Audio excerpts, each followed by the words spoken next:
যখনই সুযোগ পাবো তখনই নিজের সর্বোচ্চটা দেওয়ার চেষ্টা করা। এটা আসলে কমপ্লিটলি টিম ম্যানেজমেন্টের ডিসিশন যে কে করবে। বিনয় আর পেশাদারিত্বের দিক থেকে আকবর আলীর জুড়ি মেলা ভার। 2020 সালে বাংলাদেশ জিতেছিল অনূর্ধ্ব-19 বিশ্বকাপ। সেই বিশ্বকাপে দলের অধিনায়ক ছিলেন আকবর। শুধু অধিনায়কের ভূমিকাই পালন করেছেন এমন নয়, ব্যাট আর গ্লাভস হাতেও রেখেছিলেন বড় ভূমিকা। যদিও এখন সেই আকবরকে নিয়ে মাতামাতি তার সে সময় সতীর্থদের তুলনায় অনেকটাই কম।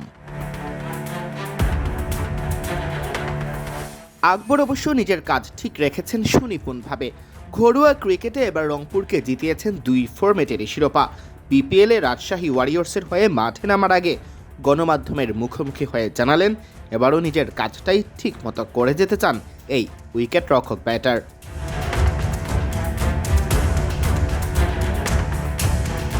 রাজশাহীর স্কোয়াডে আরও আছেন অভিজ্ঞ উইকেট রক্ষক মুশফিকুর রহিমও। কে কিপিং করবেন এমন প্রশ্নের জবাবে 21 ডিসেম্বর গণমাধ্যমকে আকবর বলেন, এখন এটা আসলে কমপ্লিটলি টিম ম্যানেজমেন্টের ডিসিশন যে কে করবে। বাট আপনি যেটা মুশফিক ভাইয়ের কথা বললেন, অবশ্যই তাকে টিমের মধ্যে পাওয়া একটা বড় ব্লেসিং। আমি বলবো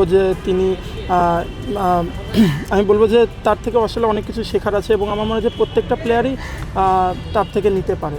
তো আমরাও চেষ্টা করব যে তার থেকে যতটা সম্ভব নেয়ার।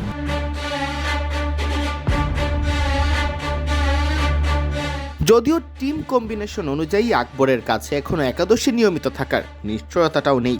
যেভাবে নেই একাদশের সুযোগ পেলে কোন পজিশনে ব্যাট করবেন সেই তথ্যটাও। আকবর অবশ্য দলের প্রয়োজনে যে কোনো ভূমিকা নিতে রাজি। টিমম্যান আকবরের কাছে দলই ফার্স্ট প্রায়োরিটি। না দেখুন, আসলে প্রত্যেকটা প্লেয়ারই তো এক্সপেক্ট করে এবং যে আমি খেলবো, তো এক্সপেকটেশন আমারও ওটাই আছে যে আমি ইনশাল্লাহ খেলবো। আর এটা আসলে কমপ্লিটলি আমি যেটা বললাম যে এটা তো আসলে টিম ম্যানেজমেন্টের ডিসিশন যে কে কাকে খেলাবে। বাট আমি রেডি আছি, যখনই প্রয়োজন পড়বে ইনশাল্লাহ আমি যে কোনো রোলে খেলার জন্য রেডি আছি। এটা আসলে আমার জন্য অ্যান্সার দেওয়া কঠিন। এটা মানে আমার অ্যান্সার দেওয়াও ঠিক হবে না এটা, কেননা আমি চাই না যে আমার কোনো কমেন্ট টিমের পরিবেশকে অন্যরকম একটা বিব্রতকর অবস্থায় ফেলুক। তো আমি বলবো যে এটা it's all up to them.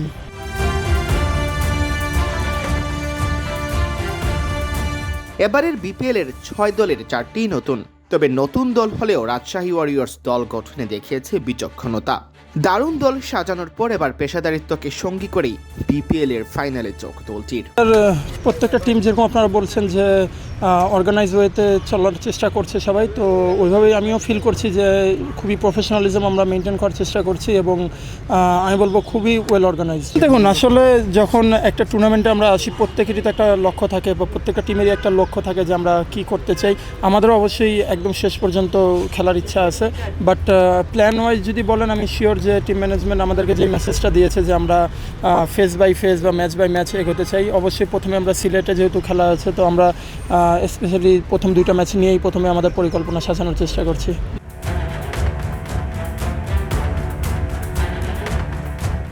BPL এর আগে খেলোয়াড়রা অবশ্য ব্যস্ত ছিলেন 4 দিনের এনসিএল নিয়ে, তাই সুইচ করতে হচ্ছে এবার লাল বল থেকে সাদা বলে। আবার বিরতিও ছিল না তেমন।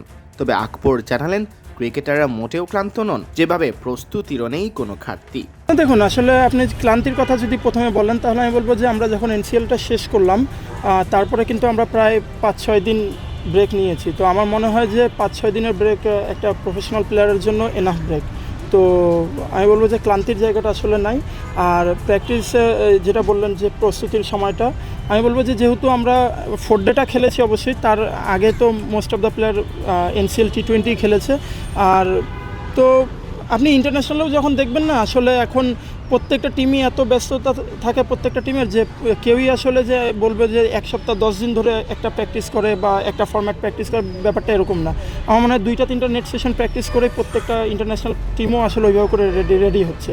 তো আমি বলবো যে ইটস অল অ্যাবাউট যে কে কীভাবে অ্যাডজাস্ট করছে। সিয়াম চৌধুরী, বিডি ক্রিক টাইম।